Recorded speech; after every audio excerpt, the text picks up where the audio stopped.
Hey everybody, welcome back to At Home. I'm so excited to be back and have the show restarted again. Took a little bit of a break there for a bit, and we're going to do a slightly new format. And this time around, we're going to focus for a little bit shorter period of time on each episode on sort of a tip or a trick or a best practice that my guests bring to us on how to be in this sort of new hybrid or new work world that we're in. You know, one of my favorite authors, Adam Grant, talks a lot about the misnomer of balance, or that balance doesn't exist, and really that we should think of our work and our personal lives and our passions as more of a rhythm, like a sheet of music.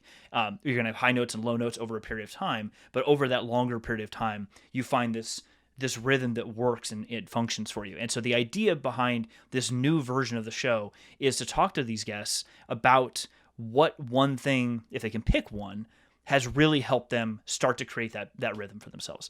So I'm super excited to be back, and I'm super excited to have our first guest, James Hicks. He's a content creator and a engineering technologist. James, welcome to the show. Jeff Bull, how you doing, man? I am fantastic. Thank you so much for being here. I really appreciate it. It is my pleasure, sir. It is my pleasure. Why don't you give the audience a little bit more background than the simple intro that I just gave for you? Than just the elevator pitch of content Exactly. creator and engineering technologist. Yeah, so I've been in the IT field from an enterprise and engineering perspective for about 25 years now. Worked at a lot of organizations in Silicon Valley, so have experience deploying systems, managing teams, doing large scale implementations and things of that nature. I started Hicks New Media about 10 years ago, really as an avenue to have a digital presence that I owned, right? So a lot of uh, sites were out there that weren't really telling unbiased at stories and reviews and content creation, things of that nature. So I wanted to really have that forum to where I could do conversations about technology, conversations about business and about finance and things of that. So have a number of sites that actually have those messages.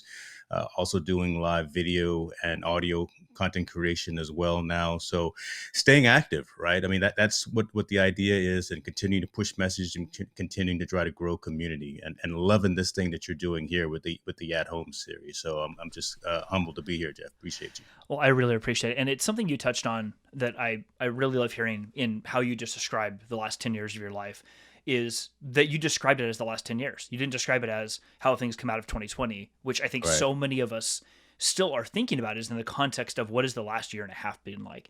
And Yeah. I really enjoy, I don't want to say the optimism, but the sort of the longer game. Look at the longer view of like, how did you get to this point? And what are you still doing? Because that can help drive how you use any passions that you have and excitement that you have into the future, so that things like what happened in 2020, it's not that they don't affect you, but it doesn't disrupt your life nearly as much in the future as just thinking it as the singular thing and, oh shoot, I got to consume all my brain power with this one thing only.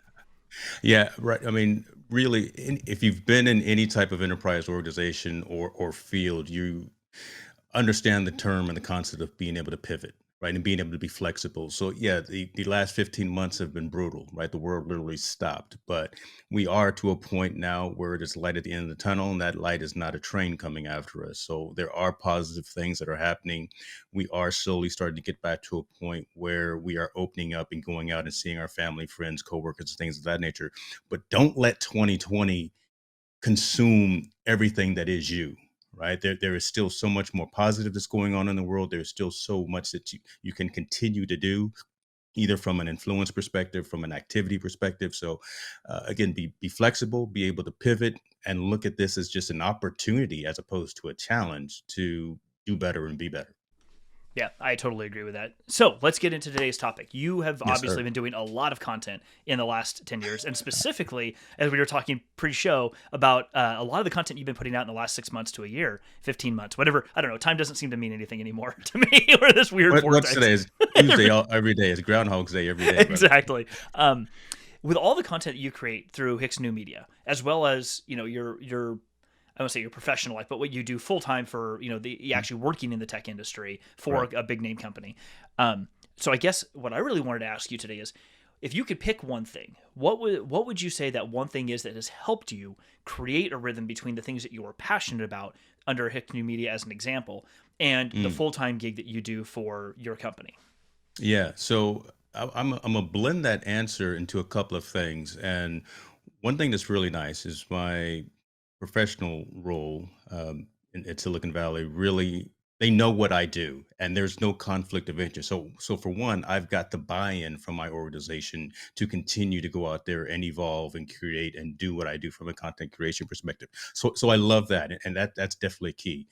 But an organization that I worked for 20 years, Hewlett Packard Enterprise, has a or had a statement or a slogan called work life balance. Work life balance is key. So being able to focus in on what I call the important tasks first is really how I continue to have driven my tractor, right? I Before I go to sleep every single night, I write down 3 tasks that I want to get done that very next day, and they are grouped in order: priority A, priority B, priority C, whatever the case may be. And that's really how I stay focused on what's important, what's relevant, either from a professional perspective, from a personal perspective, and a family perspective. I've got to write all of those down, right? And just to make sure that I'm literally ticking those off the next day and getting those accomplished.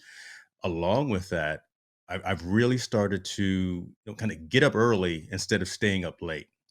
That A lot of folks don't think about that, but the recovery of the body and being able to shut down, turn off the phone, turn off the TV, do those things and actually rest the body, rest the mind.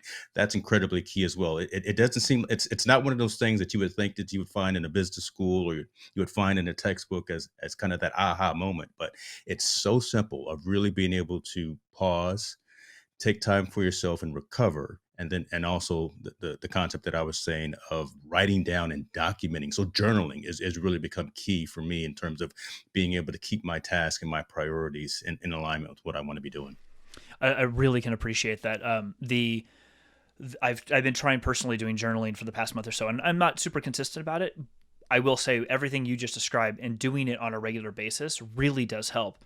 Mm. And specifically, I love that idea of writing down 3 things, and for anyone watching, it could be 2 things, it could be probably 10 things, but Yeah, picking a number that is your number and writing that down, one, so that it's written down, and the morning you don't have to try to remember it. And exactly. and then also it's not in your head anymore. So when you go to bed at night, I was reading You let it go. Yeah, you let it go. exactly. I Yeah, was yeah. reading a document this morning that talked about some cognitive therapy tricks, and one of the things is around like making sure you get really good sleep. And one of the ways to make sure you get really good sleep is to focus your bed on sleep and intimacy, and that you're Hmm. train your body and your mind that the bed and your bedroom are for those things. And Hmm. one of the ways to do that, you just gave a great example of, is to get that stuff out of your head. You don't have to remember it, and you don't have to keep thinking about it because it's already written down and done. Put that aside. Now I can focus when I go to bed at night or whatever you're doing on that other activity, not the stuff you need to, not burning energy trying to remember this thing. I, I, Exactly. I think that's really useful for so many people, and it probably can be even more useful because you can extrapolate that to a much bigger program if you really wanted to turn that into something even more than just simply writing down a couple of things. Exactly. And so for us, I've actually also got a key. We being in the technology field, we love applications and we love things that make us easier, our lives easier. So I also use day one. So if I'm not actually physically going to write it down, I'll use the day one journaling app on my phone, and it's cross platform. So I believe it's iOS and Android. And again, that I can take my notes, write down those deliverables that I want to accomplish. I can either do it on my phone or it could be the last thing I do down here in the office on the web page, whatever the case may be. But if I don't have a piece of paper and a pad of and a pencil in front of me, I'll use the day one app as well, just to capture those activities that I want to do that very next day. That is a fantastic idea. Yeah, I've tried personally, like taking. Thank you. I actually just wrote that down. I'll make sure to put that in the show notes after the show.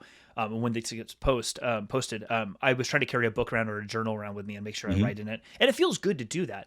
There's often times where it's just inconvenient to have that with you. Right. And I love that idea because so often you have these ideas on the fly, and I'm guilty of this too. You'll have an idea and you're like, oh, I'll remember that for later, and then you Yeah. don't, and then you start beating yourself up for, I didn't remember that. Crap, I should have. That was such a good idea. Whatever it was, I felt this emotion, but you Hmm. didn't get a chance to put it down. In tools are useful. I've said this before in previous shows. Tools are useful in that you do need a tool to accomplish a thing. It helps you, whether it's a physical journal or that app you just mentioned. Tools are Hmm. also almost completely unimportant because you should be able to interchange those tools whenever you need them. The tool is there Exactly. to do a process, to like be the output or the location of a process that you built for yourself, it's not the thing. Like using Asana or Trello or what have you for time management, great, but you shouldn't ever feel like, well, I'm here, and if this isn't working for me, what do I do now? It's like, no, you should be able to pick it up and move to something different if something different now works for you at a different point in your life. Yeah, don't get lost in the process, right? Don't get lost in the minutia of trying to learn and customize a tool. Just be laser Do. focused on the activity and do what you're trying to do. So that's Absolutely. a really good point. Yeah. So I think the key takeaways today for everyone, and these are fantastic, is daily journaling in general is super helpful. Specifically in this case, writing down 3 tasks that you want to get accomplished the next day. I take it they don't need to be huge. They just 3 things you want to get done the next day, so they're out of your head and someplace else. And then getting good sleep. I like that idea of waking up early as opposed to staying up late, getting better sleep. I think LeBron James is really famous for talking about like being maniacal about like getting tons and tons of sleep, Yeah. like sleeping. But one of the best in the game as a result of it. Like his body is recuperating the way that it needs to do what he does. We should be doing the same thing for our minds as well. That's it, man. It's not rocket science. It's not difficult. So I came dropping gems that are easy for folks to do starting today. I like it. So That's awesome. James, thank you so much. This has been super useful. We'll put all the notes down below in the comment section. Where can folks find you?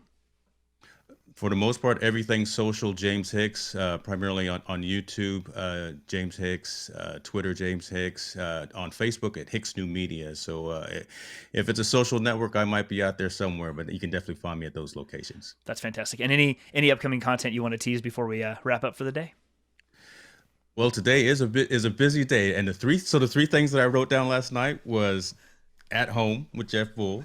I've got a cryptocurrency session that I'm doing in 2 hours, and then tonight I'm streaming with Steve Worthy talking about retail leadership training and organizations on my YouTube channel. So yeah, today's an active day, sir. That sounds like a really good day. Right on. Yeah, Well, listen, I won't keep you from it. Thank you so much for being on the show. I sincerely appreciate it.